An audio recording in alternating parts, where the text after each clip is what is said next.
প্রধান উপদেষ্টা ডক্টর মোহাম্মদ ইউনূস বলেছেন 2026 সালের ফেব্রুয়ারিতে একটি অবাধ, সুষ্ঠু এবং স্বচ্ছ নির্বাচন অনুষ্ঠানের জন্য কঠোর পরিশ্রম করছে সরকার, যেন জনগণের প্রকৃত প্রতিনিধিদের কাছে ক্ষমতা হস্তান্তর করা যায়। আজ মালয়েশিয়ার জাতীয় বিশ্ববিদ্যালয় ইউনিভার্সিটি কেবাংসান মালয়েশিয়া সম্মানসূচক ডক্টরেট ডিগ্রি প্রদান অনুষ্ঠানে তিনি এই কথা বলেন। সংস্কার ও নতুন বাংলাদেশ গঠনই অন্তর্বর্তী সরকারের মূল লক্ষ্য বলে জানান প্রধান উপদেষ্টা। আতিকুর রহমান তিতাসের রিপোর্ট।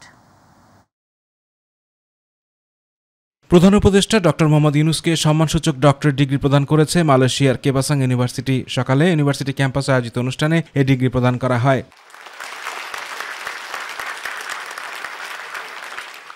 প্রফেসর ইউনূস অনুষ্ঠানস্থলে পৌঁছালে বিশ্ববিদ্যালয়ের চ্যান্সেলর তাকে স্বাগত জানান। এ সময় লাল গালিচা সংবর্ধনা দেওয়া হয় শান্তিতে নোবেলজয়ী অর্থনীতিবিদকে।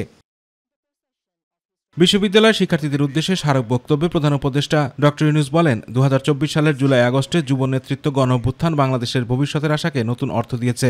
2026 সালের ফেব্রুয়ারিতে একটি অবাধ, সুষ্ঠু এবং স্বচ্ছ নির্বাচন অনুষ্ঠানের জন্য কঠোর পরিশ্রম করছে সরকার, যাতে জনগণের প্রকৃত প্রতিনিধিদের কাছে ক্ষমতা হস্তান্তর করা যায়। We are also working hard to hold a free, fair and transparent election. Date is announced.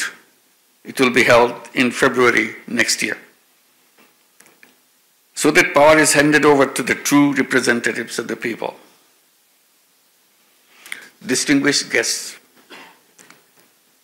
today the award you give me is more than a personal honor. I see it as a recognition of the strength, courage, and determination of the people of Bangladesh, especially the millions of women and the young entrepreneurs. তিনি আরও বলেন, দেশের শান্তি ও স্থিতিশীলতার জন্য কাজ করছে সরকার। এ সময় সংস্কার ও নতুন বাংলাদেশ গঠনই অন্তর্বর্তী সরকারের মূল লক্ষ্য বলেও জানান প্রধান উপদেষ্টা। This recognition reminds me of my responsibility to work for the dreams of our young people in Bangladesh. Last year, many of them stood up bravely against a fascist regime in Bangladesh. Hundreds of these students and young people gave their lives for a better future. A future where everyone can live with dignity, with freedom from intimidation, discrimination, and injustice.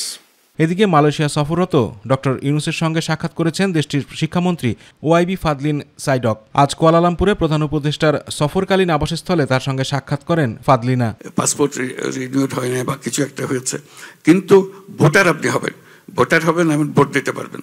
যতক্ষণ পর্যন্ত বাংলাদেশের নাগরিক আপনি vote দিতে পারবেন। এর আগে মঙ্গলবার মালয়েশিয়ার কুয়ালালামপুরে একটি হোটেলে দেশটির হালাল শিল্পের কর্মকর্তাদের সঙ্গে বৈঠক করেন প্রধান উপদেষ্টা ডক্টর মোহাম্মদ ইউনূস। এ সময় ক্রমবর্ধমান বৈশ্বিক হালাল পণ্যের বাজারে অংশ নিতে হালাল ইন্ডাস্ট্রিয়াল পার্ক স্থাপনে মালয়েশিয়া সহায়তা চায় বাংলাদেশ। প্রধান উপদেষ্টা এ বিষয়ে সবাইকে এগিয়ে আসার আহ্বান জানান। আতিকুর রহমান তিতাস, মাই টিভি। পুরো সংসদীয় আসনের ভোট বাতিল করার ক্ষমতা সহ বিনা ভোটে জয় ঠেকাতে একক প্রার্থীর বিপরীতে না ভোটের বিধান চালু এবং ভোটের মাঠে সশস্ত্র বাহিনীকে ক্ষমতা দেওয়া সহ বেশ কিছু বিষয়ে ক্ষমতা ফিরে পেতে যাচ্ছে কমিশন। নবম কমিশন সভায় নেওয়া এমন বেশ কিছু সিদ্ধান্ত কার্যকর করতে পারলে ভোট নিরপেক্ষ হবে বলে মত রাষ্ট্রবিজ্ঞানী অধ্যাপক ডক্টর সাব্বির আহমেদের। আর নির্বাচন বিশেষজ্ঞ ডক্টর আব্দুল আলিম বলছেন, ত্রয়োদশ জাতীয় সংসদ নির্বাচন হবে ইতিহাসের সেরা ভোট। রাজীব হোসেনের ক্যামেরায় আবু সাইদুপুর রিপোর্ট। ত্রয়োদশ জাতীয় সংসদ নির্বাচনকে সামনে রেখে গণপ্রতিনিধিত্ব আদেশ 1972-এর সংশোধনের খসড়া চূড়ান্ত করেছে নির্বাচন কমিশন সচিবালয়। এখন আইন মন্ত্রণালয়ের যাচাই-বাছাই সাপেক্ষে উপদেষ্টা পরিষদের অনুমোদনের পর অধ্যাদেশ জারির মধ্য দিয়ে সংশোধিত এই আইন কার্যকর হবে। এর ফলে সরকার ঘোষিত আগামী ফেব্রুয়ারিতে সংসদ নির্বাচনে এই আইন প্রয়োগ করতে পারবে নির্বাচন কমিশন। আরপিওর এসব সংশোধনী নির্বাচন কমিশনকে আরও শক্তিশালী করবে বলে মনে করেন রাষ্ট্রবিজ্ঞানী অধ্যাপক ডক্টর সাব্বির আহমেদ। এই যে নির্বাচন কমিশন আরপিওতে যে সংশোধনীগুলো নিয়ে আসছে, এগুলোর মধ্যে নতুনত্ব কিছু নাই। ওইগুলি যেমন ধরেন আপনি না ভোটের প্রভিশনটাকে আবার ফিরে নিয়ে আসা আংশিকভাবে, তাই না? তারপরে সবচেয়ে গুরুত্বপূর্ণ যেটা, স্ট্রাইকিং ফোর্স হিসেবে আগে মিলিটারির ইনক্লুশনটা কিন্তু ছিল না। এবার কিন্তু করা হয়েছে। যে পরিবর্তনগুলো নির্বাচন কমিশন নিয়ে আসছে, যে এইগুলো যদি চলমান থাকে, প্লাস এগুলো যদি আপনি নির্বাচনের সময় প্র্যাকটিস করে, মানে তারা যদি এটাকে মেনে চলে, তাহলে এই নির্বাচন আপনার না হওয়ার আমি কোনো কারণ দেখি না, মানে ভালো না হওয়ার। আর নির্বাচন বিশেষজ্ঞ ডক্টর আব্দুল আলিম বলছেন, সবকিছু ঠিকঠাক থাকলে আগামী নির্বাচনের কথা মনে রাখবে মানুষ। ইলেকশন কমিশন যাতে ইলেকশন বাতিল করতে পারে যে কোনো সময়, সেই ক্ষমতা তাদেরকে আবার ফিরিয়ে দেওয়া, তারপরে ইভিএম বাতিল করা, এরকম অসংখ্য সুপারিশ আমাদের ছিল। তো ইলেকশন কমিশন এগুলো প্রায় সবগুলোই গ্রহণ করেছে। কাজেই আমি এই জিনিসগুলোকে ইতিবাচক হিসেবে দেখতে চাচ্ছি, এবং আমার কাছে মনে হয় যে এই পরিবর্তনগুলো আসলে ইলেকশন কমিশন আরও বেশি শক্তিশালী হবে। মানুষের হারানো ভোটাধিকার ফিরিয়ে দেওয়ার ক্ষেত্রে সংশোধনীগুলো ভূমিকা রাখবে বলে মত বিশেষজ্ঞদের। 8টা ডিভিশনে আপনার নট নেসেসারি যে আপনি একদিনেই নির্বাচন করতে হবে, কিন্তু আপনি স্টেপ বাই স্টেপ করলে আপনার ওই সেন্সিটিভ জায়গাগুলোকে আপনি এক ধরনের নিরাপত্তার জালে ঘিরে আপনি নির্বাচনটা যদি করতে পারেন, তাহলে মানুষ আরও উৎসাহিত হবে ভোটটা দিতে আর কি। তারা যে নির্বাচনী প্রশাসন, সেই প্রশাসনের উপরে তাদের যে আধিপত্য, তাদের যে খবরদারি, সেটা তারা আরও বেশি করে এস্টাবলিশ করতে পারবে, ফলে ইলেকশনটা ভালো হবে বলে আমি আশা করছি। 2008 সালে নবম জাতীয় সংসদ নির্বাচনে না ভোটের বিধান ছিল সব আসনে। পরে আওয়ামী লীগ ক্ষমতায় আসার পর তা বাদ দেওয়া হয়। 2014 সালের নির্বাচনে 153টি আসনে প্রার্থীরা বিনা প্রতিদ্বন্দ্বিতায় নির্বাচিত হলে এ নিয়ে তুমুল সমালোচনা শুরু হয়। আবু সুতপু, মাইটিভি, ঢাকা। আগামী বছরের ফেব্রুয়ারিতে নির্বাচন হতে না দেওয়ার হুমকিতে স্বৈরাচারের পদধ্বনি শোনা যাচ্ছে বলে মন্তব্য করেছেন বিএনপির স্থায়ী কমিটির সদস্য ডাক্তার AZM জাহিদ হোসেন। সকালে ড্যাবের নবনির্বাচিত কমিটির সদস্যদের সাথে নিয়ে বিএনপির প্রতিষ্ঠাতা ও সাবেক রাষ্ট্রপতি জিয়াউর রহমানের সমাধিতে শ্রদ্ধা নিবেদনের পর তিনি এ মন্তব্য করেন। জাহিদ বলেন, হুমকি ধামকি দিয়ে নির্বাচন বানচাল করা যাবে না। স্বৈরাচার বিরোধী আন্দোলনের মতো একত্রিত হয়ে জনগণ ভোটাধিকার প্রয়োগের সুযোগ করে দিলে দেশে গণতন্ত্র সুপ্রতিষ্ঠিত হবে বলেও মন্তব্য করেন AZM জাহিদ হোসেন।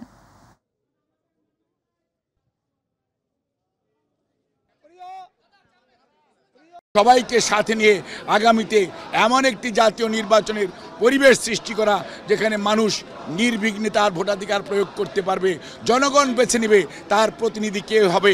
আমি আহ্বান জানাবো, আপনাদের কর্মসূচি নিয়ে মাঠে থাকেন, ধমক দিয়ে থামিয়ে রাখা যাবে না নির্বাচনী অভিযাত্রাকে। নির্বাচনহীন সরকার ও সমাজ ব্যবস্থা গণতন্ত্রের নমুনা হতে পারে না বলে মন্তব্য করেছেন বিএনপির সিনিয়র যুগ্ম মহাসচিব রুহুল কবির রিজভী। বেলা 11টায় গুলশানে বিএনপি চেয়ারপারসনের রাজনৈতিক কার্যালয়ে আয়োজিত এক সংবাদ সম্মেলনে তিনি এই কথা বলেন। পিআর পদ্ধতির জন্য দেশের মানুষ এখনও প্রস্তুত নয় উল্লেখ করে রিজভী বলেন, এই দাবি যারা করছেন তারা জটিলতা সৃষ্টির চেষ্টা করছেন।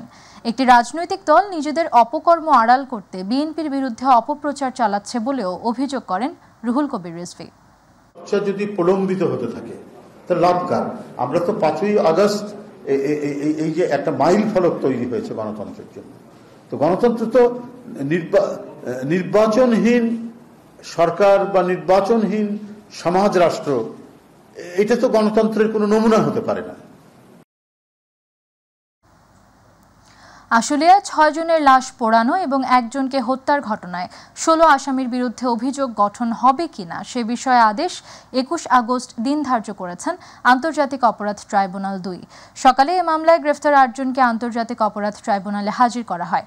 এর আগে গত সপ্তাহে আন্তর্জাতিক অপরাধ ট্রাইব্যুনাল 2-এ 16 আসামির বিরুদ্ধে অভিযোগ তুলে ধরে প্রসিকিউশন। এই মামলায় সাবেক এমপি সাইফুল ইসলাম সহ 8 জন পলাতক আছেন। অপরদিকে চানখারপুল হত্যাকাণ্ডের মামলায় তৃতীয় দিনের সাক্ষ্য গ্রহণ আজ।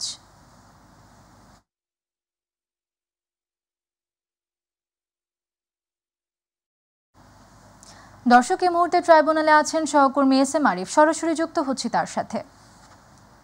আরিফ, আন্তর্জাতিক অপরাধ ট্রাইব্যুনালের আজকের কার্যক্রম সম্পর্কে আর কি তথ্য আছে আপনার কাছে, আমাদের জানাবেন।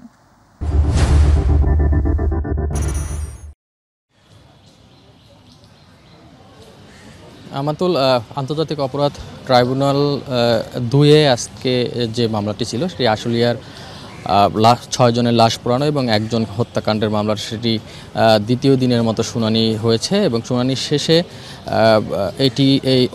এই মামলায় অভিযোগ গঠন হবে কিনা সেই মর্মে আদেশের জন্য 21 আগস্টের দিন ধার্য করেছেন আদালত। এই মামলায় আজকের দিনের শুনানিতে কিন্তু 8 জন যে মোট 16 জন আসামির মধ্যে 8 জন আসামি যারা আছেন তাদের কিন্তু হাজির করা হয়েছে আদালতে এবং তাদের উপস্থিতিতেই আসামি পক্ষের আইনজীবীরা কিন্তু কথা বলেছেন এবং তারা বলেছেন যে তাদের আসামিরা এই যে মামলার সাথে সংশ্লিষ্ট নয় এবং তারা জানিয়েছেন তাদের আসামিদের অব্যাহতি দেওয়ার জন্য আদালতের কাছে প্রার্থনা করেছেন।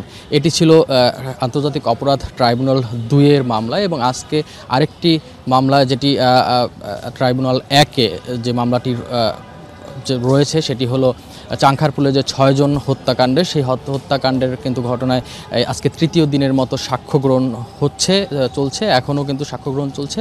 আজকে 6ষ্ঠ জনের মতো সাক্ষ্য দিচ্ছেন। এখন আমরা যতটুকু জানতে পারছি ইসামুল হকের ভাই মহিদুল হক তিনি এখন সাক্ষ্য দিচ্ছেন। এর আগে 2 জন সাক্ষী কিন্তু সাক্ষ্য দিয়েছেন, তার মধ্যে একজন ছিলেন শহীদ ইয়াকুবের মা রহিমা আক্তার। তিনি আদালতের সামনে জবানবন্দি দিয়েছেন। তিনি ঘটনার তুলে ধরেছেন তার ছেলে কিভাবে হত্যা হয়েছিল ঠিক 5 আগস্টের সময় চাংখারপুলে, সেটি তিনি বর্ণনা করেছেন এবং তিনি বলেছেন তার ছেলেকে নির্মমভাবে পুলিশের গুলিতে হত্যা করা হয়েছে এবং এর জন্য যারা দায়ী, বিশেষ করে যারা নির্দেশ দিয়েছেন, তিনি পরবর্তীতে বলেছেন যে তিনি এই ঘটনার হত্যাকাণ্ডের পর তিনি পরবর্তীতে টেলিভিশন সহ বিভিন্ন গণমাধ্যমে জেনেছেন যে এই গুলির নির্দেশ কিন্তু উপর মহল থেকে এসেছে এবং যে এর সাথে যারা জড়িত তাদের শাস্তি তিনি কামনা করেছেন। আরেকজন যে সাক্ষ্য দিয়েছেন তিনি ইয়াকুবের চাচা, তিনি আসলে ইয়াকুবের সাথে ঘটনাস্থলে ছিলেন এবং তিনি তার বর্ণনা মতে বলেছিলেন বেলা 11:30টার দিকে এই ইয়াকুব সহ তারা আসলে গণভবনের দিকে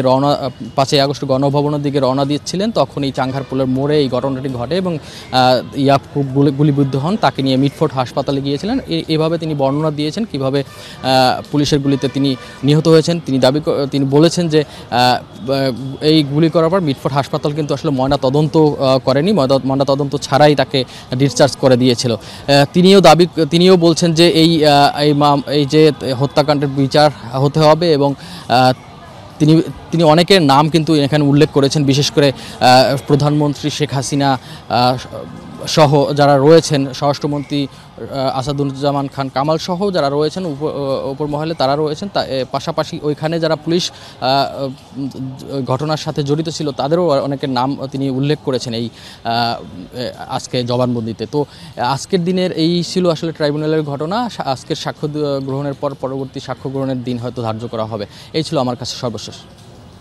আরিফ, আপনাকে ধন্যবাদ। দর্শক, আন্তর্জাতিক অপরাধ ট্রাইব্যুনাল থেকে সরাসরি যুক্ত ছিলেন সহকর্মী SM আরিফ। চলে যাচ্ছে পরবর্তী সংবাদে। রাজুকের পূর্বাচলে নতুন শহর প্রকল্পের প্লট দুর্নীতির 3 মামলায় শেখ হাসিনা, শেখ রেহানা, টিউলিপ সিদ্দিক, রাদওয়ান মুজিব সিদ্দিক ও আজমিনা সিদ্দিক সহ 23 জনের বিরুদ্ধে প্রথম দিনের সাক্ষ্য গ্রহণ শুরু হয়েছে। সাক্ষ্য দিতে সকালে আদালতে হাজির হন দুদকের 3 কর্মকর্তা সালাউদ্দিন, আফনান জান্নাত কেয়া ও SM রাশিদুল হাসান। সাক্ষ্য গ্রহণ শেষে দুদকের পাবলিক প্রসিকিউটর জানান, রাজুকের আবাসন নীতিমালার সকল আইন ভঙ্গ করে শেখ হাসিনা তার ক্ষমতার অপব্যবহার করে শেখ রেহানা সহ তার পরিবারের নামে প্লট বরাদ্দ নেন। সাক্ষ্য গ্রহণে দুদকের কর্মকর্তারা এমন তথ্য আদালতকে জানান, শেখ হাসিনা ও তার পরিবারের সদস্যদের নামে বরাদ্দ নেওয়া প্লটের বিষয়ে 2024 সালের 26 ডিসেম্বর অনুসন্ধান শুরু করে দুদক।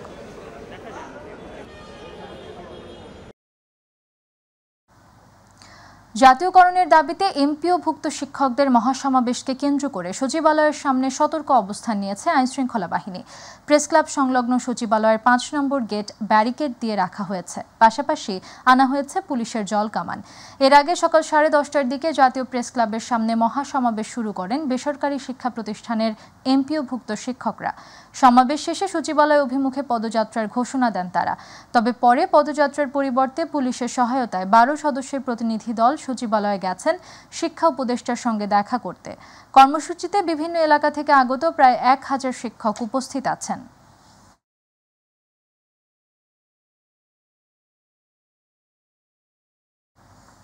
স্থায়ী ক্যাম্পাসের দাবিতে ধারাবাহিক আন্দোলনের অংশ হিসেবে এবার উত্তরাঞ্চল ঢাকা রেলপথ আটকে দিয়েছেন রবীন্দ্র বিশ্ববিদ্যালয়ের শিক্ষার্থীরা। সকাল ৯টায় সিরাজগঞ্জের উল্লাপাড়া রেলওয়ে স্টেশন এলাকায় রেলপথ আটকে দিয়ে বিক্ষোভ শুরু করেন শিক্ষার্থীরা। আন্দোলনকারীরা জানান, রবীন্দ্র বিশ্ববিদ্যালয়ের স্থায়ী ক্যাম্পাসের ডিপিপি দ্রুত অনুমোদনের দাবিতে রোববার ৪৮ ঘণ্টার সময় দিয়ে কর্মসূচি স্থগিত করা হয়েছিল। এরপরও সরকারের কোনো পক্ষ থেকে ইতিবাচক সাড়া না মেলায় উল্লাপাড়া স্টেশন এলাকায় রেলপথ ব্লকেট করা হয়েছে। শিক্ষার্থীরা বলেন, একটি পাবলিক বিশ্ববিদ্যালয়ে ৮ বছরেও ক্যাম্পাস নির্মাণ না হওয়া দুর্ভাগ্যজনক। শিক্ষার্থী, শিক্ষক ও কর্মচারী-কর্মকর্তাদের চরম ভোগান্তির মধ্য দিয়ে শিক্ষা কার্যক্রম চালানো হচ্ছে। ক্যাম্পাস বাস্তবায়ন কেউ ঘরে ফিরবে না বলেও হুঁশিয়ারি দেন তারা। স্বাস্থ্য খাতের অনিয়ম ও অব্যবস্থাপনার প্রতিবাদ এবং ৩ দফা দাবি আদায়ের লক্ষ্যে বরিশালে ব্লকেট কর্মসূচি ও আমরণ অনশন অব্যাহত রয়েছে।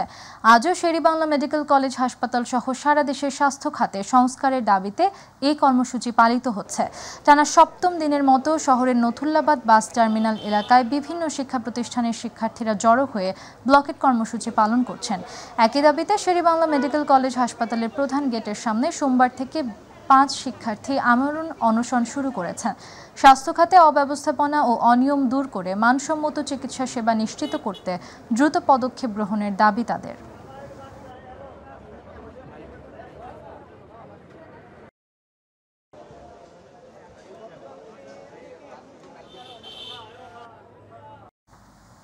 দর্শক, এই মুহূর্তে শেরেবাংলা মেডিকেলের সামনে থেকে সরাসরি যুক্ত হচ্ছেন সহকর্মী পারভেজ রাসেল।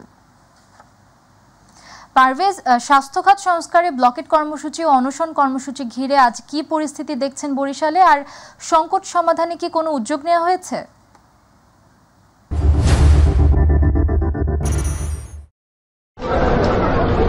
আমাতুল, যেমনটা জানতে চেয়েছেন, আপনি জানেন যে আজ কিন্তু 17তম দিন চলছে বরিশালের স্বাস্থ্য খাতের সংস্কার, দালাল মুক্ত সরকারি প্রতিষ্ঠান এবং প্রতিটি স্বাস্থ্য কমপ্লেক্সগুলোতে যাতে সঠিকভাবে চিকিৎসা সেবা নিশ্চিত করা হয় সে লক্ষ্যেই কিন্তু আসলে বরিশালে টানা 17 দিন কিন্তু আজ এই আমরণ অনশন যেটা সেটা কিন্তু চালিয়ে যাচ্ছে বরিশালের শিক্ষার্থীরা যারা রয়েছে।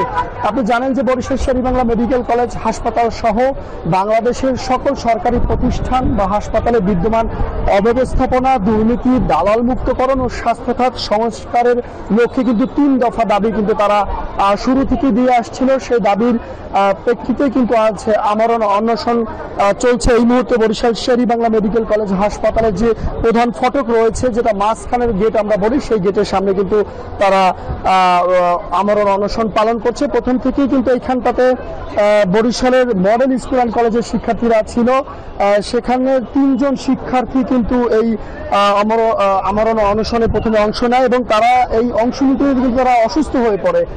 জানবেন যে বরিশালের জেলা প্রশাসক তাদের অনশন ভাঙানোর জন্য কিন্তু ফল, স্লাইন নিয়ে আসছিল তাদেরকে বরণ করে নিতে, কিন্তু তারা সেটা মানতে রাজি হয়নি। তাদের একটাই কথা, স্বাস্থ্য খাতের সংস্কার করতে হবে, স্বাস্থ্য খাতকে দুর্নীতিমুক্ত করতে হবে, সাধারণ অসহায় মানুষের চিকিৎসা সেবা শতভাগ নিশ্চিত করতে হবে দালাল মুক্ত, এবং প্রত্যেকটা যার চিকিৎসককে সাধারণ রোগীর যে প্রাপ্য সম্মানটুকু বা শিক্ষা, চিকিৎসা, বাসস্থানের যে নিরাপত্তা সেই জায়গাটাকে নিশ্চিত করতে হবে।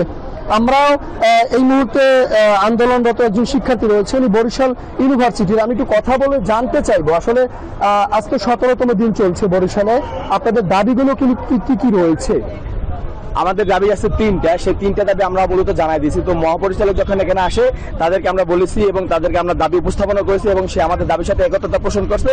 কিন্তু আমরা যতক্ষণ না পর্যন্ত আমাদের স্বাস্থ্য উপদেষ্টা বরিশালে আসে ততক্ষণ পর্যন্ত আমাদের অনশন চলবে এবং অবস্থান কর্মসূচি চলবে। যেমনটা তিনি বলছিলেন, পাশাপাশি আরেকটু তথ্য দিয়ে রাখছি, শুধু মডেল স্কুল অ্যান্ড কলেজ বা বরিশাল ইউনিভার্সিটি কিন্তু নয়, এখানে কিন্তু বরিশালের সকল শিক্ষা প্রতিষ্ঠানের শিক্ষার্থীরা, এদের সাথে সাধারণ মানুষ এবং মেডিকেল কলেজ হাসপাতালে চিকিৎসা নেওয়া রোগীদের স্বজনরা কিন্তু তাদের সাথে একাত্মতা প্রকাশ করছে। তারা বলছে কোনো প্রকার অনিয়মকে আর ছাড় দেওয়া হবে না। বিগত দিনের আপনি দেখেছেন যে আন্দোলনে ফ্যাসিস্ট সরকার কিন্তু বাংলাদেশ মুক্ত করা হয়েছে, একটি সুন্দর, সুষ্ঠু এবং নিরাপত্তা বাংলাদেশ কিন্তু গড়েছে। সে লক্ষ্যে তাদের সাথে কিন্তু এই মুহূর্তে বরিশালের কেন্দ্রীয় নতুল্লাবাদ বাস টার্মিনালে দুপুর 12টা থেকে কিন্তু শিক্ষার্থীরা ব্লকেট কর্মসূচি পালন করে যাচ্ছে এবং পাশাপাশি বরিশাল নগরীর রূপাতলিতে কিন্তু এই কার্যক্রম চলছে। তো সব মিলে আমার কাছে স্বাস্থ্য খাতের যে পরিস্থিতি ছিল বরিশাল থেকে এতটুকু জানিয়েছি, পরবর্তীতে হয়তো আরো আপডেট আপনাকে জানাতে পারবো। আমাতুল। পারভেজ, আপনাকে ধন্যবাদ। দর্শক, শেরেবাংলা মেডিকেল কলেজ থেকে সরাসরি যুক্ত ছিলেন সহকর্মী পারভেজ রাসেল। মৌসুমী বায়ুর সক্রিয়তা ও সাগরে সৃষ্টি হওয়া লঘুচাপের প্রভাবে সারা দেশে বাড়বে বৃষ্টিপাত। 4 বিভাগে হতে পারে অতি ভারী বৃষ্টি। এতে সারা দেশে দিনের তাপমাত্রা 2 ডিগ্রি সেলসিয়াস পর্যন্ত কমতে পারে। বুধবার এমন পূর্বাভাস দিয়েছে আবহাওয়া অফিস। উত্তর অন্ধ্রপ্রদেশ এবং দক্ষিণ উড়িষ্যা উপকূলের অদূরে উত্তর পশ্চিম বঙ্গোপসাগর ও তৎসংলগ্ন পশ্চিম মধ্য বঙ্গোপসাগরে আজ সকালে একটি লঘুচাপ সৃষ্টি হয়েছে। এটি আরও ঘনীভূত হতে পারে। মৌসুমী বায়ুর অক্ষের বর্ধিতাংশ রাজস্থান, হরিয়ানা, উত্তরপ্রদেশ, বিহার, হিমালয়ের পাদদেশীয় পশ্চিমবঙ্গ হয়ে ও বাংলাদেশের উত্তরাঞ্চল হয়ে আসাম পর্যন্ত বিস্তৃত রয়েছে। সমুদ্র বন্দরগুলোতে 3 নম্বর সতর্কতা সংকেত জারি করা হয়েছে।